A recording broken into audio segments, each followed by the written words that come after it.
Hello friends, welcome to மாங்கனி சமையல்.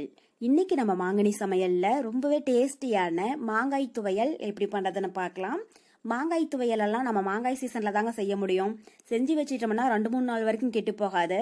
சாதம், தயிர் சாதம், பணியாரம் இதுக்கெல்லாம் தொட்டுக்கிறதுக்கு ரொம்பவே அட்டகாசமா இருக்கும். மெயினா தயிர் சாதத்துக்கு ரொம்பவே சூப்பரா இருக்கும். சரி வாங்க, இப்ப மாங்காய் துவையல் எப்படி பண்றதுன்னு பார்க்கலாம். மாங்காய் துவையல் பண்றதுக்கு ஃபர்ஸ்ட் ஒரு கடாயில 1 டீஸ்பூன் எண்ணெய் சேர்த்துக்கோங்க. கூடவே 6 காஞ்ச மிளகாய் சேர்த்துடலாம்.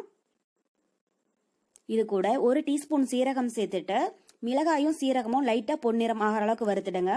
ஸ்டவ் வந்து மீடியம் ஹீட்லயே இருக்கட்டுங்க. இது ரொம்பவே கலர் மாதிரி கருகிடக்கூடாது. லைட்டா பொன்னிறம் ஆச்சுன்னா போதும். மாங்காய் துவையல் கொஞ்சம் காரசாரமா இருந்துச்சுன்னா தாங்க ரொம்பவே நல்லா இருக்கும். அதனால நான் 6 காஞ்ச மிளகாய் எடுத்திருக்கேன். உங்களுக்கு வந்து எந்த அளவுக்கு காரம் தேவைப்படுதோ அதுக்கு தகுந்த மாதிரி நீங்க மிளகாய் வற்றல் சேர்த்துக்கோங்க. பாருங்க, இப்ப சீரகமும் மிளகாவும் நல்லா வறுபட்டு நல்லா ஸ்மெல் வர ஆரம்பிச்சிடுச்சு. இது கூட மீடியம் சைஸ்ல 1/2 மூடி தேங்காவை துருவி எடுத்து வச்சிருக்கேன். அதை உள்ள சேர்த்துடலாம். தேங்காய் துருவல் உள்ள சேர்த்துட்டு அதனோட ஈரப்பதம் போக நல்லா வறுத்துடுங்க.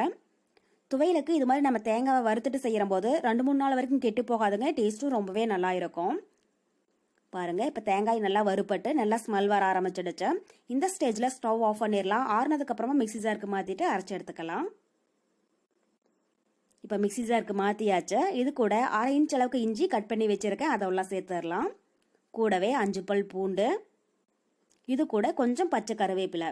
பச்சை கருவேப்பிலை சேர்க்கிற போது துவையல் வந்து நமக்கு நல்ல டேஸ்ட் கொடுக்குங்க. ரொம்பவே சூப்பரா இருக்கும். கூடவே துவையலுக்கு தேவையான அளவு உப்பு சேர்த்திட்டு ரொம்பவே நைஸா இல்லாம கொஞ்சம் கரகரப்பா அரைச்சு எடுத்துக்கோங்க. பாருங்க, இந்த அளவுக்கு இருக்கிற மாதிரி அரைச்சிக்கோங்க. இது கூட பாதி அளவுக்கு மாங்காய் கட் பண்ணி வச்சிருக்கேன். அதை எல்லாம் சேர்த்துடலாம்.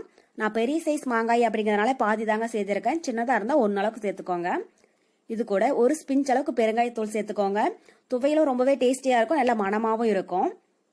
கூடவே கொஞ்சமா தண்ணி சேர்த்துட்டு ரொம்பவே நைஸா இல்லாம கொஞ்சம் கரகரப்பா அரைச்சிக்கோங்க. தண்ணி அதிகமா சேர்க்காதீங்க, கொஞ்சமா சேர்த்தீங்கன்னா போதும். பாருங்க, இந்த அளவுக்கு கொஞ்சம் கரகரப்பா இருக்கிற மாதிரி அரைச்சிக்கோங்க. இதை வேற ஒரு பவுலுக்கு மாத்திரலாம். அவ்வளவுதான், நம்ம மாங்காய் துவையல் ரொம்பவே சூப்பரா ரெடி ஆயிடுச்சு. இந்த அளவுக்கு கொஞ்சம் கெட்டியா இருக்கிற மாதிரி பாத்துக்கோங்க. தண்ணி அதிகமா சேர்க்க வேண்டாம்.